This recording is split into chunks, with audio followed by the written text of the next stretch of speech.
All right, I have to speak louder. Okay. As I was saying, in my presentation today, I'll be walking through a play-by-play attack that's going to be targeting SaaS applications and, of course, the data that's stored inside of them. And the first thing I want to do here is just talk about SaaS apps openly or broadly. Right? Most people, and users included, just kind of consider these as things that they have on their phone that may be a consumption of some sort of a certain technology.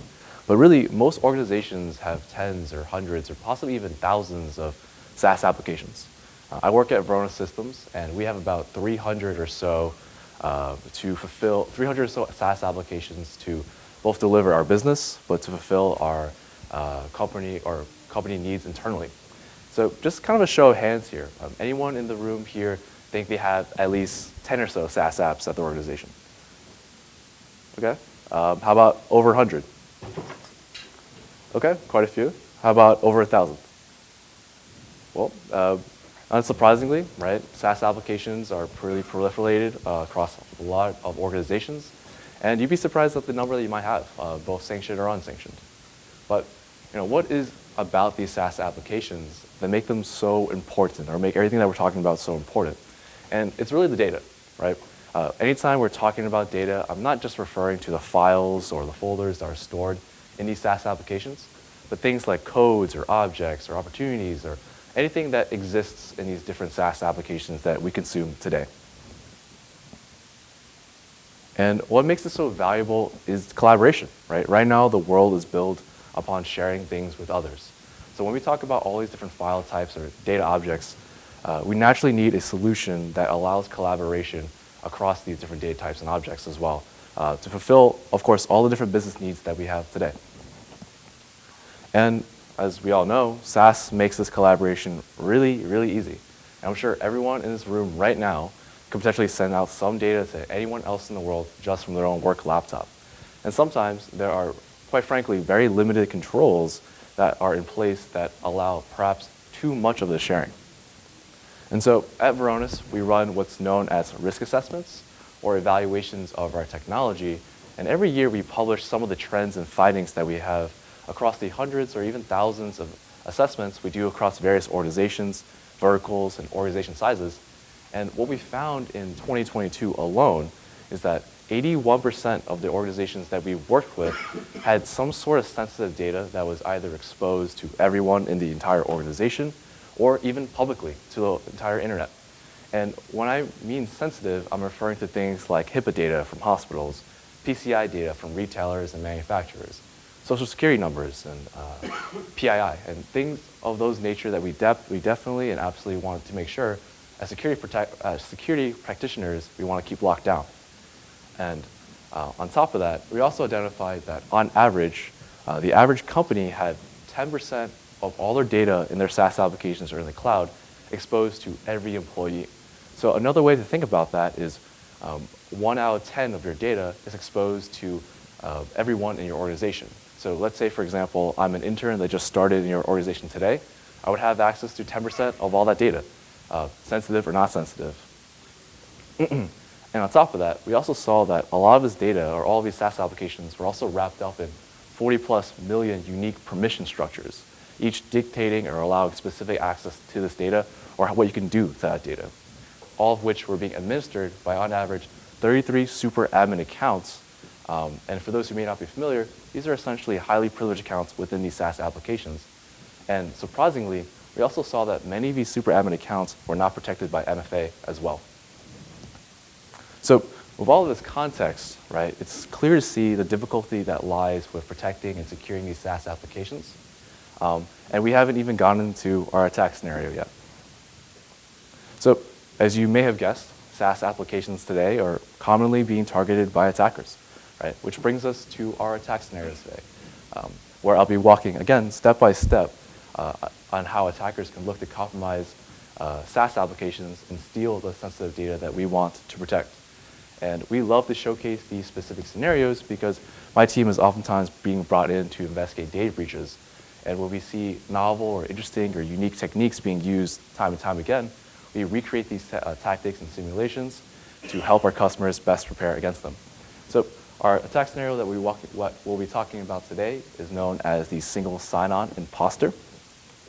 And the main question that I want everyone to start thinking about as I'm running through this exercise is, what would you do today if you knew that your single sign-on or identity access management admin was compromised?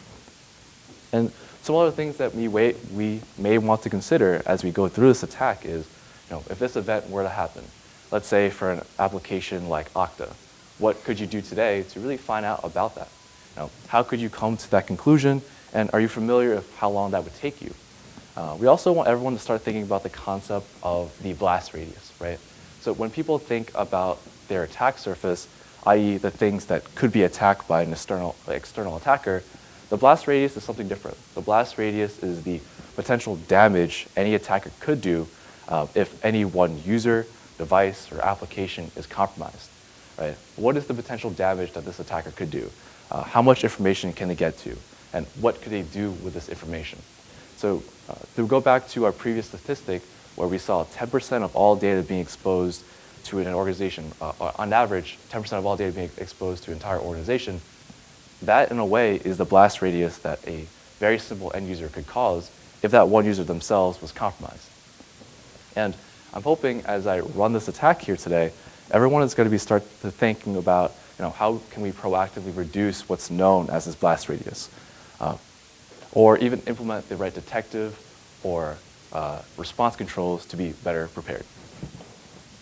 So what I'll be doing today is I'll first compromise an organization's single sign-on, which in this case will be Okta, and from there I'll impersonate other users to access some sensitive information stored within these different SaaS apps that I have access to.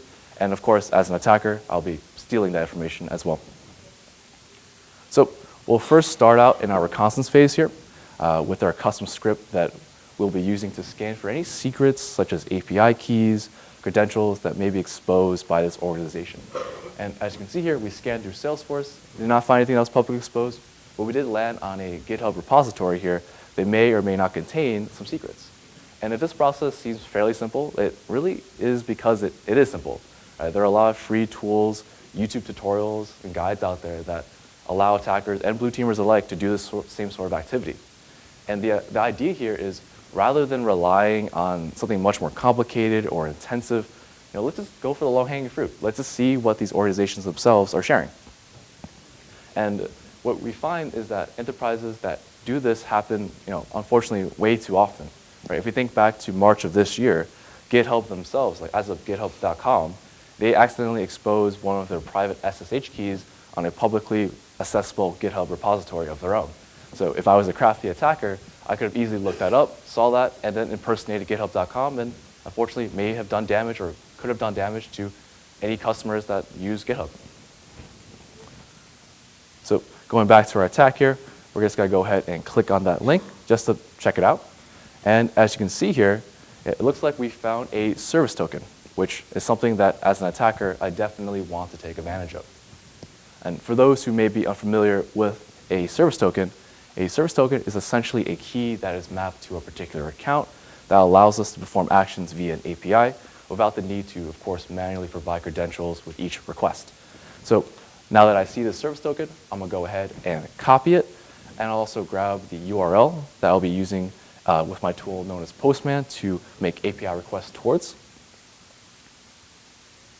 And from here, I'll actually go ahead and paste that authorization token into my tool here, as well as the URL. And of course, one of the very first things that I can do as part of my reconnaissance phase here is to understand the details and context around this account, such as whether or not this account is still active.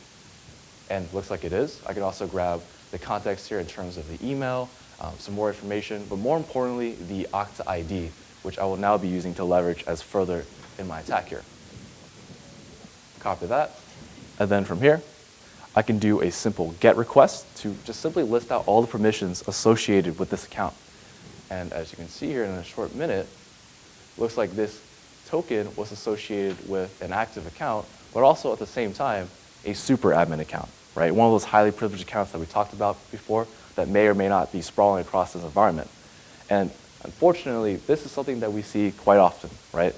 Developers may be requiring additional privileges to just make sure that they're getting things done or setting up some sort of applications, they may not necessarily be cognizant of least privilege.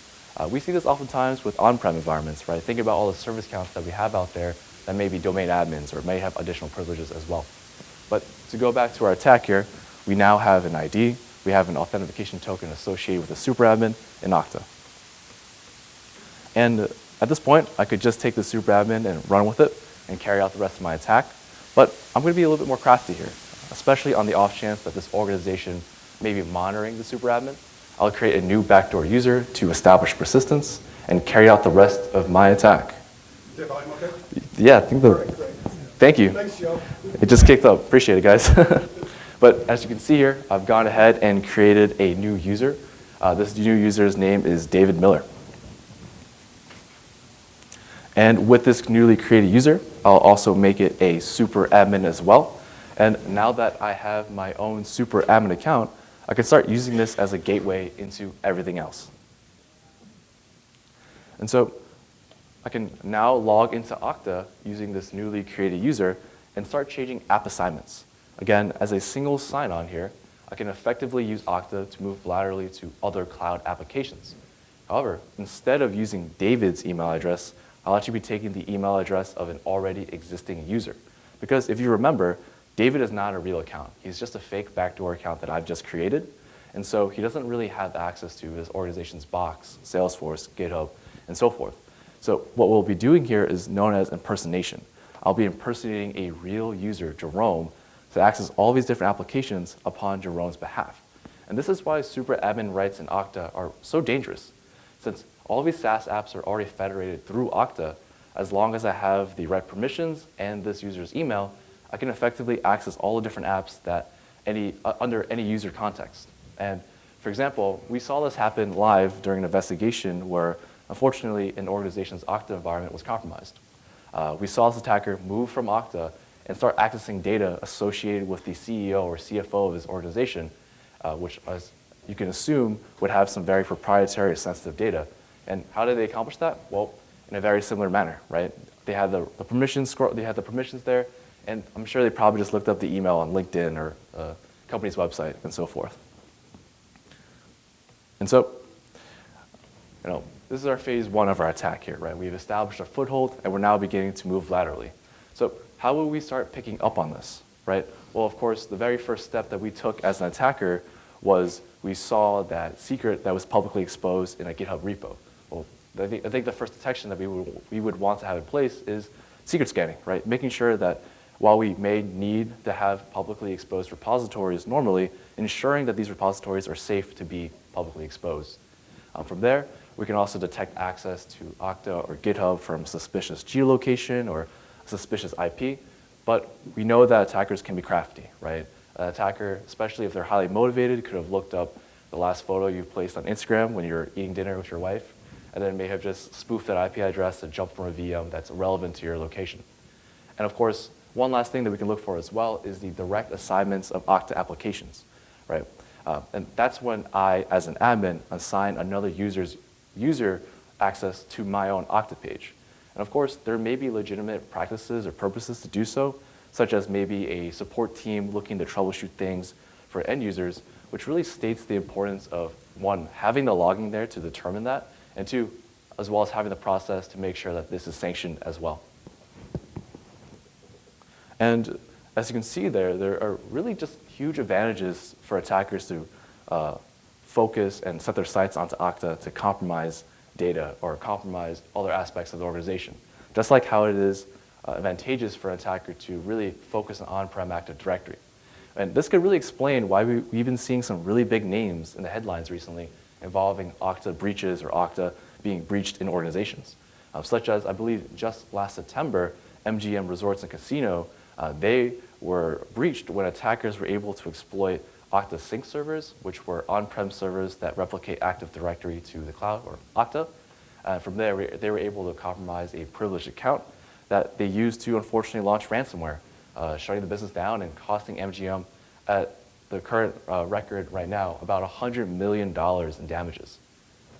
And even earlier this year, our R&D team or our research detection team identified a potential vulnerability that involve making specific agents to sniff these passwords on these on-prem Okta sync servers.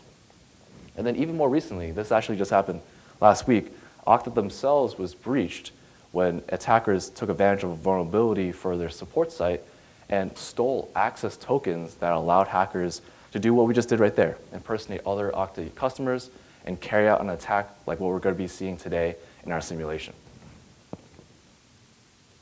And so let's go ahead and abuse our access here, right? And again, as I'm showing this, I want everyone to start thinking about the sorts of data that may be currently in place in their SaaS applications today, especially if there are a lot that you may not be even familiar with that might be being used today.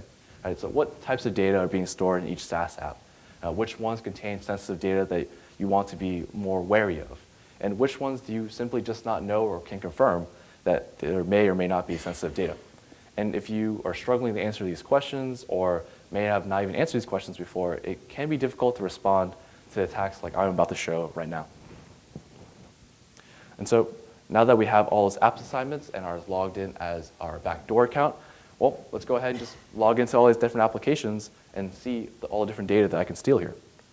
So, for example, I can go ahead and impersonate a user to get inside their Box environment and access information that really just looks and feels like I am that person. Because again, I'm just logged in as that victim. From a Box logging perspective, I'm logged in as that executive or that highly privileged account that has access to, in this scenario, salary data or financial data.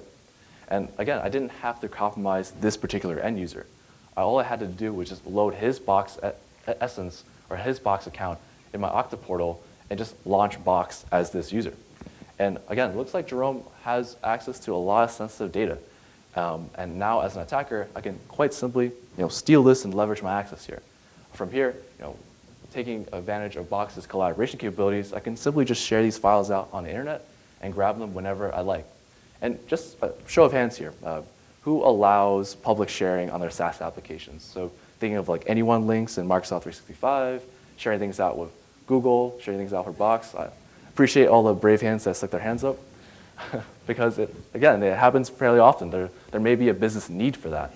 But in this scenario, I'm doing exactly the same thing, but with malicious intent, which hopefully your users aren't doing either.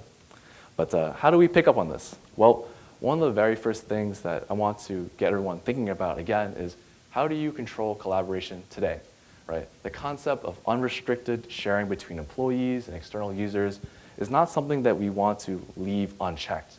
And a really common or really good analogy that we like to use at Varonis is imagine you had a stack of papers.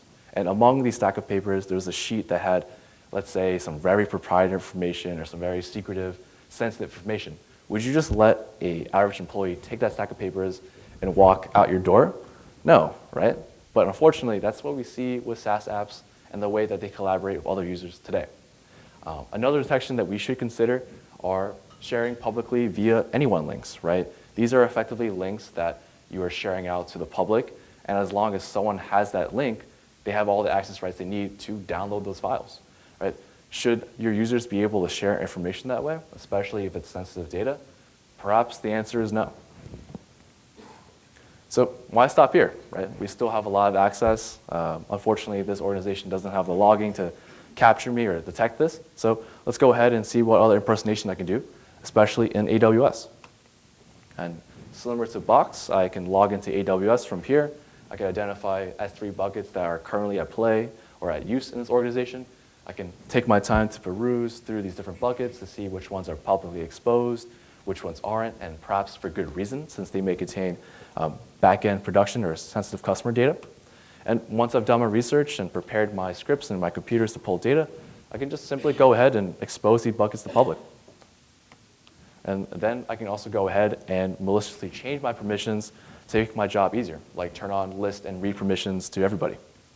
And just like that, this bucket is now publicly accessible to everyone on the internet. And again, what are some ways we can pick up on this? Well, obviously having detections in place around S3 buckets being turned from private to public, which of course is easier said than done. And despite the fact, I would still highly recommend people validating that. A really common scenario that we've seen is developers that are potentially testing functions with public buckets, again, buckets that need to be publicly exposed, but not sure what's exactly inside of these buckets, such as potentially production data, and may have inadvertently exposed sensitive data to the outside, right? I'm sure we all have heard in the news, leaky S3 buckets. They're always coming up, I feel like once a month here. So again, something that we want to really pay attention to. And then of course, we may want to look for abnormal access or downloads of objects that may be unexpected, since there could be public or valid use cases for public buckets. So looking for abnormal patterns or abnormal or unexpected users, just like how you would do for endpoints as well. Of course. So can we use God duty expected for detection of these kind of anomalies? Yes. Yes. You're referring to the AWS products? Yes. Yes, you can. And that brings me to my point, right? You can detect when buckets are being turned public, but it's also a different strategy, a different story to understand if that bucket should have been public in the first place, depending on the sensitive data there is. So that's where you would use classification tools like Macy to make that determination. But great question. And so that was an example of compromise in AWS. Let's see how a similar attack could affect data stored in GitHub. Right? Again, a simple process here. I'll be impersonating a user to log into GitHub. And we have then identified a site source repository that we want to compromise and share out externally. I can go ahead and confirm that. I know and I understand what I'm doing because I'm a malicious attacker. And not only am I able to access this information, but now this repository is public. So I can tie into this repository. I can steal the code. I can input my own backdoors into the code.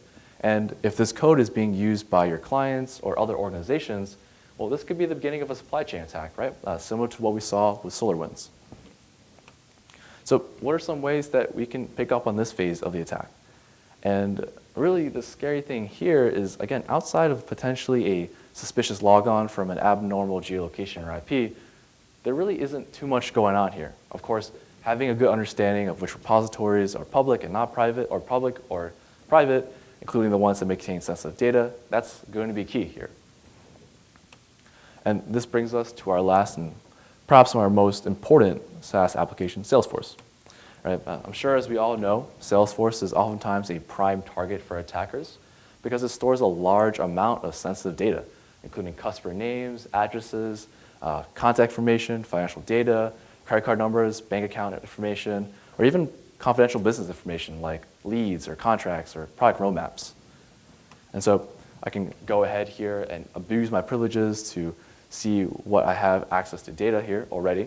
But I can also make changes to the guest profile account, for example, to allow guests to access more data, which, as you can see here, at the moment does not currently have too much access. And the reason for why I may want to target guest accounts is because guest accounts in Salesforce allow external users to access public site information without the need to authenticate. So by abusing and manipulating the permissions here, I'm effectively opening up a new attack vector into the Salesforce environment and another way for me to steal data. So one thing that I can do here is I can start changing the guest profile to have access to all existing opportunities.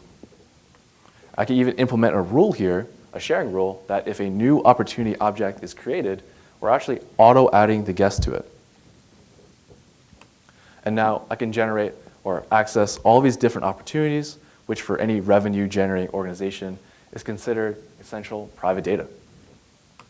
And if I could take it a step further, I might even be able to make API changes here, or API permission changes that allow the guest profile to utilize API to bulk export this data as well. And now I can say I've thoroughly stolen a lot of data from Salesforce, right? I have access to all current and new opportunities.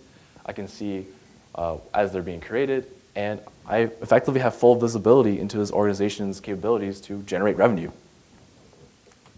So again, how do we pick up on this, right? I think everyone might be seeing a common trend here, right? But if your organization is not currently monitoring every change to your guest account in Salesforce, I would really recommend that, right?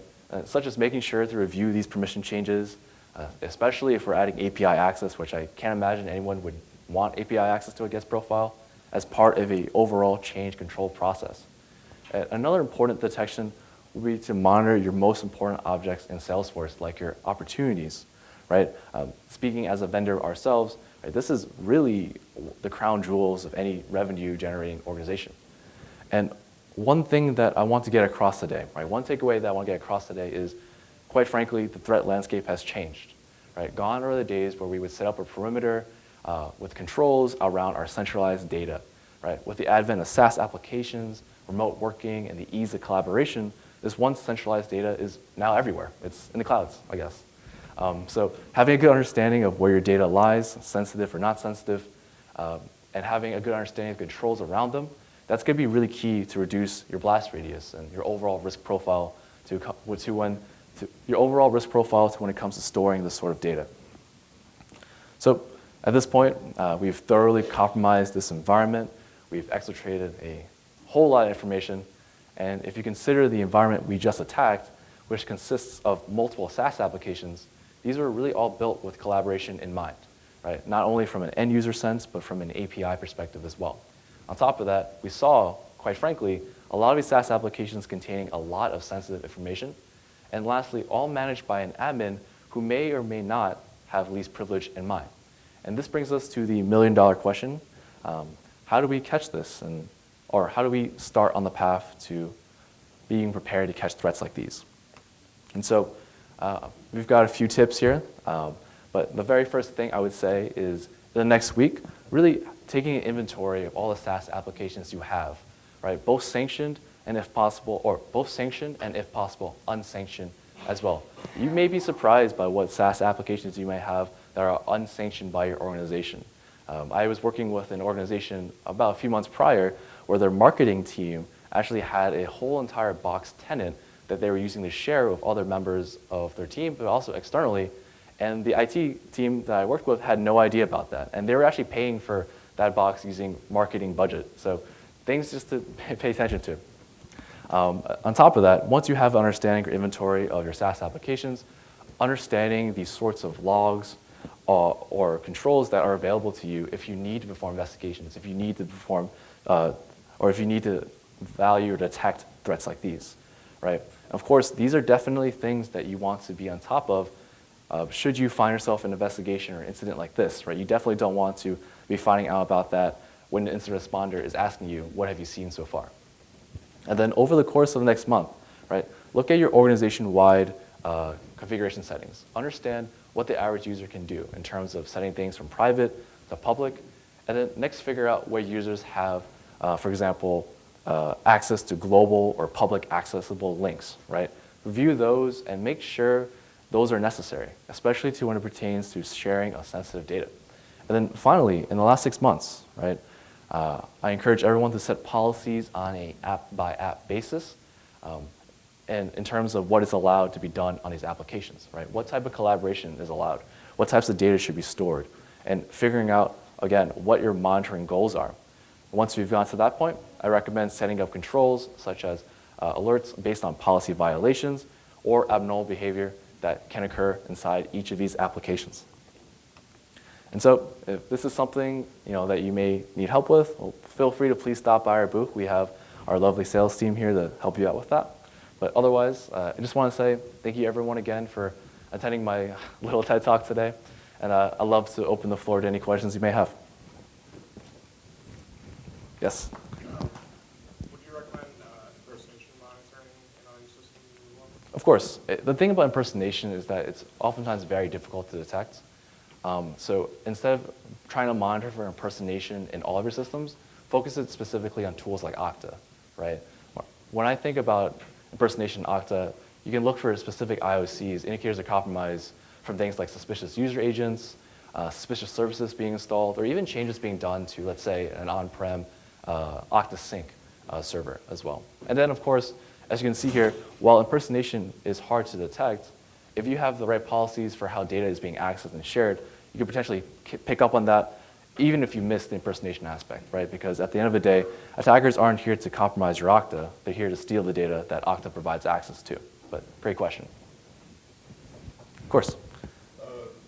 I'm fairly new to SaaS in general, but looking at, okay, so you made the David Miller account. Of course. But then you used Jerome's email Sure. to gain access app by app. Is this something that's determined by the SaaS app creator, something that the organization can change so that instead of being able to use Jerome's email, you would have had to use David's ID, and then the imposter would have potentially stopped at that certain. Is that something that the organization can change sometimes? I am not exactly familiar if that's a organizational or a technical parameter, but Okta is designed so that you can do things like that. It's a one key to everything. So like I said before, there are a lot of use cases that are valid that will allow this direct impersonation. And so again, the onus is onto us to understand which of those is sanctioned and which of us isn't. Thank you. Of course.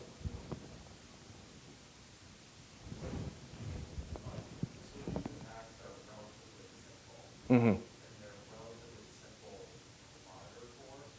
Why do you think this makes you happy? Theories on why somebody should fail care? Yeah. Yeah, that's a great question. And I think as security protection practitioners, like he's doubling on that, we oftentimes fall upon the thought that companies don't care. And I don't necessarily think that's true or the right way to think about it. It's more so just given the sprawl of technologies, while these attacks are easy to carry out, it's hard to detect because of all the logging and different sorts of visibility and expertise that's required to monitor each of these different SaaS applications.